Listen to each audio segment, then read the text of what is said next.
Welcome back to my channel, everyone. Today I'm going to talk about my most recent trip to the cinema. That was yesterday, for which I saw Spectre, which is the latest installment in the James Bond series. Today I'll be talking a bit about it and what I thought about it. I also have my written review posted on my site already, so you should check that out too. This organization, do you know what it's called? Its name is Spectre.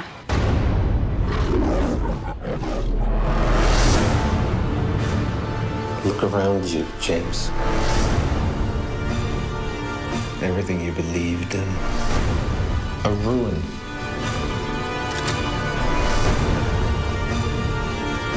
Why did you come? I came here to kill you.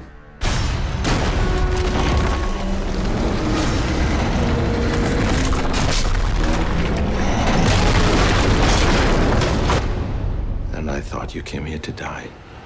Well, it's all a matter of perspective.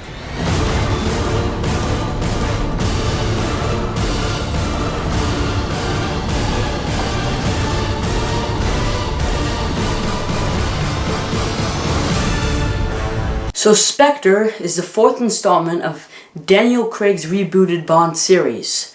This is directed by Sam Mendes, who also directed the previous installment, Skyfall.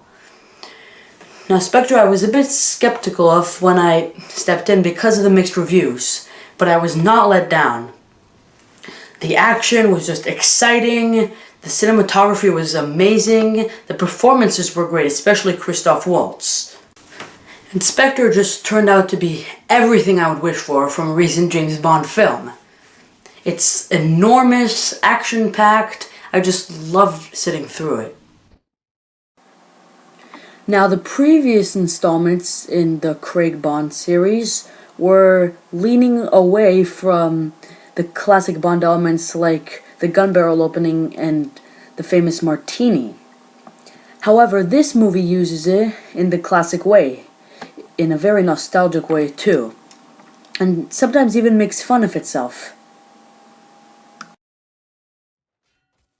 Now the cinematography in Skyfall, which was shot by Roger Deakins, who I love, was just great. But here in Spectre, Hoyt van Hoytema shoots it just far more superbly. Hoyt van Hoytema had previously shot Interstellar, one of my favorite movies of 2014.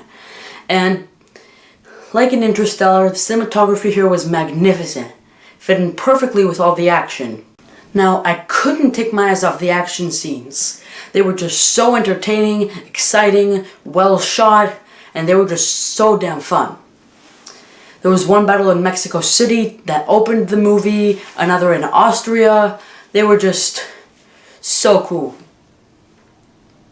Now, I loved how the movie was building up tension until Christoph Waltz's character shows up about an hour and 45 minutes after the movie. And when Christoph Waltz is on screen, he was just magnificent.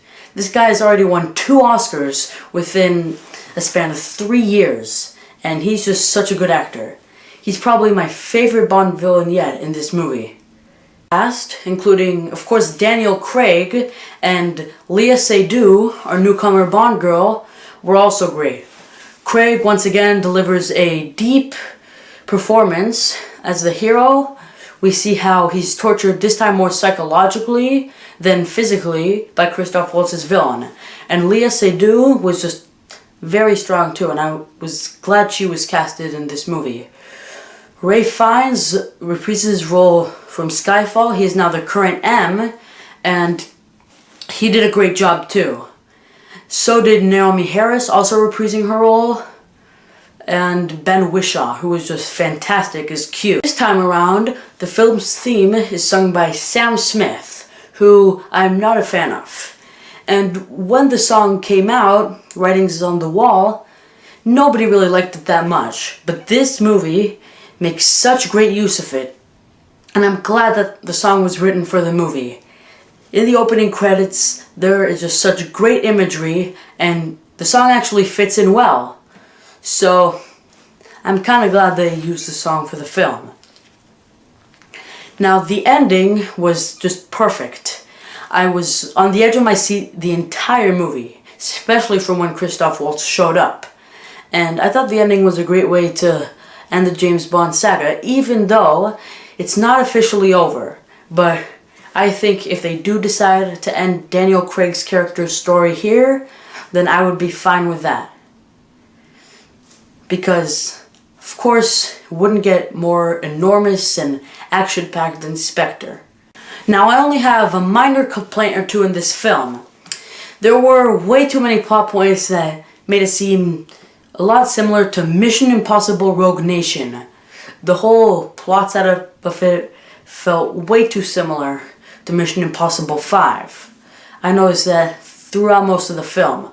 Also, there was this subplot with a guy named C, who is sort of like Alec Baldwin's character in Mission Impossible 5. And C is trying to take down the 00 program, and Ray Fiennes, as M, is trying to fight C, like verbally, against shutting down the 00 program, to protect it. And whenever they cut to this subplot, I just always wanted it to go back to Bond's story, because when we had Bond's adventure in this movie, it was just so much more interesting, and this subplot was just a bit dull.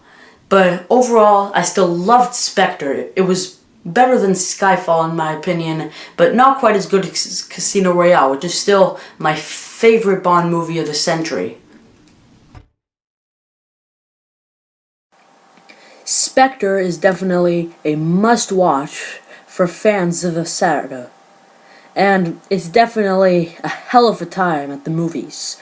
So you should definitely check it out and just have a great time.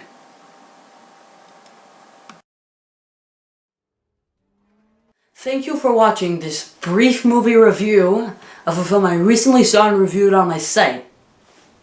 Now, I won't be doing this every time I watch a movie in theaters. That'll happen on my site. But every once in a while, if there's a film I'd like to talk about verbally, which is often very fun, then I'll do it on here. Don't worry about all that other stuff I promised you in my past 2 videos, because that'll all happen pretty soon. But till now, that's all. I hope you enjoyed this video. Let me know what you thought about Spectre, what you thought about this video. Follow my pages and of course my site, and stay tuned for more. So, goodbye.